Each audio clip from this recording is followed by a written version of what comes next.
Nós começar ano 2022 com a expectativa ng médio, em sentido que aprimirá um crescimento econômico moderado, que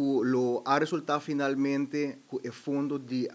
AZV lo ser a receber uma contribuição de parte do governo, maneira que conhecer cabe último 20 anos, de 3,5 milhões de florins, para nós por cobrir todo o gasto de fundo. Em realidade, estava com a caminha, nós estamos seguros depois do primeiro quartal,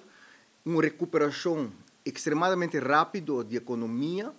que traduzir um mês de mais entrada, principalmente de BAZV,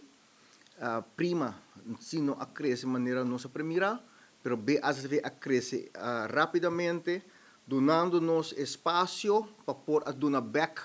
no setor de cuidado de certa inversão e atender certos eixos que nasce a raiz da pandemia. E finalmente, nós estamos em novembro, dezembro, a trove e BAZV está dando um crescimento que nós não projetamos, nós não esperamos, que é consequência, que no final do dia, o fundo a resultar com um resultado positivo que eu guardo dedicar exclusivamente na financiar e gasto de reforma que nós temos que implementar no próximo ano. Se em curto, estava no início do ano e o qual estava à espera do ano. Vamos partir visto rato arriba e indicador, se nós temos visto a quantidade de assegurado, nós estamos com nossa serra 2022 com 107.831 assegurado.